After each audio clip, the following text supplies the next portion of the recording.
Welcome back to the update. My name is Vedant and this is the show where we talk about everything about sneakers, subcultures and beyond. Before any further ado, let's just jump into it and see what the word is with Shahan. The Chainsmokers threw a concert in the Hamptons during COVID. Don't call me a snitch, it was all over the news. Very first drive-in music fundraiser. What the fuck, America? Over 2,000 fans attended the concert and had the time of their lives. Or what's left of it. When the governor found out, he said F being on some chill shit. Real quick. To keep it 2 Virgils, the governor's pissed. This concert has committed various social distancing violations. To the organizers out there, I'd say good luck and hide. In case you didn't notice, Kanye West in the news again. Good morning. Good morning. But not all good. In case you weren't watching, here's a quick Kanye recap. Kanye announced his presidential campaign earlier this month and then dropped out. Announced his next album, Donda, if you don't know where that is. And then this happened. Now he's divorcing Kim. Something's not right. What's surprising is that Kim, on the other hand, is trying her best to keep things together. I mean, yeah, Kanye is bipolar and everything, but she's really trying her best to keep the marriage together for the kids. All we know is that the Wests are on vacation right now and trying to make it work. Let's see what happens. Ellen DeGeneration X. Ellen DeGeneres is also in the news. The team behind The Ellen Show recently spoke out about the toxic work environment that exists off camera. Everything from racist remarks to even her behavior with guests off camera was documented here. What a bunch of snitches. Nikki de Jagger, a Dutch YouTuber whose name I must be butchering right now, spoke out about how Ellen was, distant and cold. Then, a Twitter thread was born asking for testimonials about Ellen and was lit up on fire with thousands of replies. Her media company has initiated an investigation into the allegations, but while we're still on the topic, can't spell Ellen without L's. Sony just revealed its quarterly financial earnings for 2020 and not surprisingly, it's a lot. Yeah.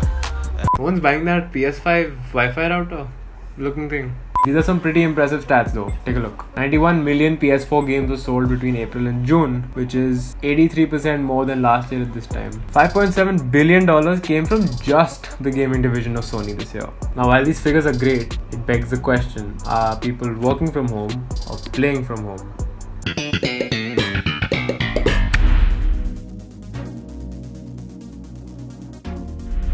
Jadon and New Balance's Vision Racer, which debuted earlier with a baby blue colorway, has now got a baby brother. This one comes in white, navy and yellow. What's cool is that it retains the essence of the Vision Racer. Inspired by the X Racer and 1700, this shoe is built on sustainability. For instance, this upper is made from recycled polyester and the insoles are from recycled foam. This thing is not only beefy looking but also hella vegan. These are expected to drop sometime around August 11th at a retail price of 11,200 rupees.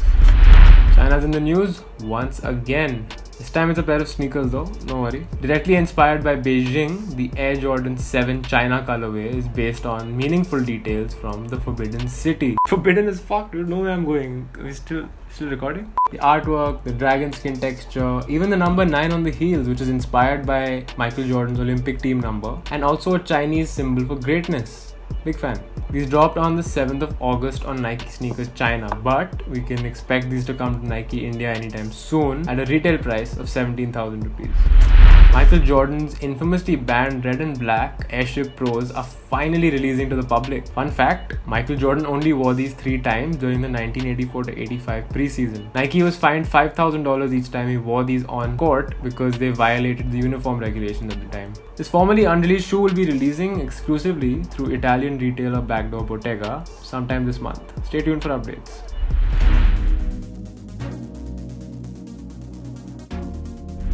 Thanks, Shahan. Talking about the resale space, today we're doing something which I like to call sneaker forensics.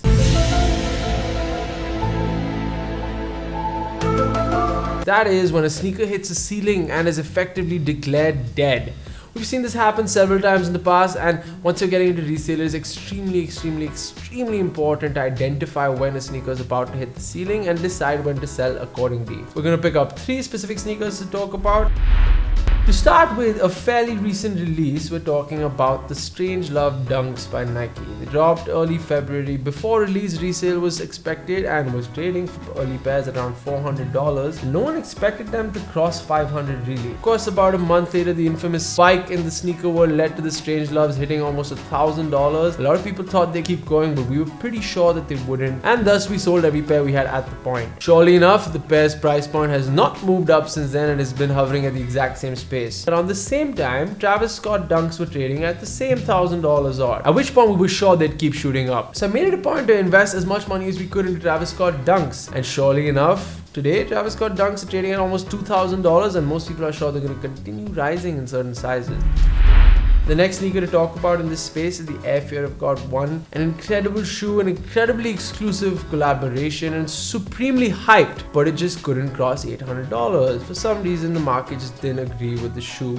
Maybe it was about the wearability, maybe it was about the comfort, we're not really sure, but we saw the ceiling hit at about $800, and since then everything's been firm around there. In fact, you can see the effect transcend to various other Air Fear of Gods, including the Triple Black, which recently came out. It traded for a fair amount post-release, but then market value dropped pretty drastically.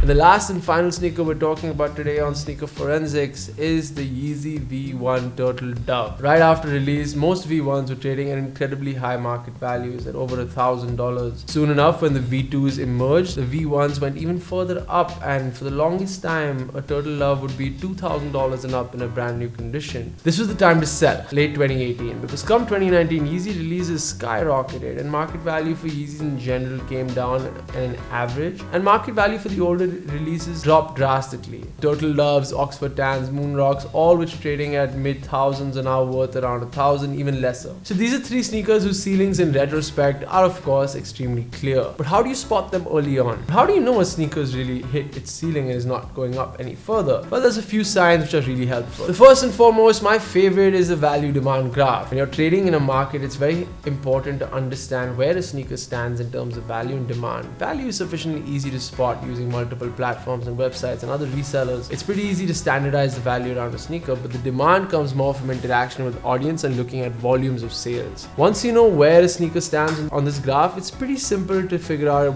what's a good price to buy or sell. A few other great factors to pick up on would have to be seeing the disparity in the lowest ask from a seller and the highest bid. With a lot of these sneakers, you can see that there's a 40% and greater difference between the highest bid and the lowest ask, especially on StockX, which is of course the global standard in this space. And the final factor that I love to look at is the disparity in the prices from sellers selling used pairs and brand new pairs. Let's for example take the Yeezy V1s. Turtle Doves right now on StockX are about $1,000 still, but you can get a used pair $400, $500 max. That's half off instantly. Many shoes that are high value, high demand, like pick up the Travis Scott Dunks for example. A brand new pair right now is $1,600 at least, but most used pairs are not trading for less than $1,400.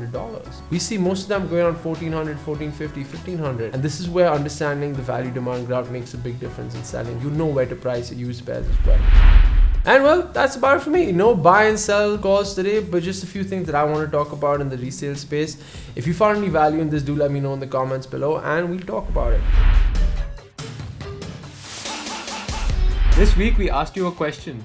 What's in the box? What's in the fucking box? Question was simple and the options were even simpler. A winner was chosen at random. Let's see what you guys got. Drum roll please.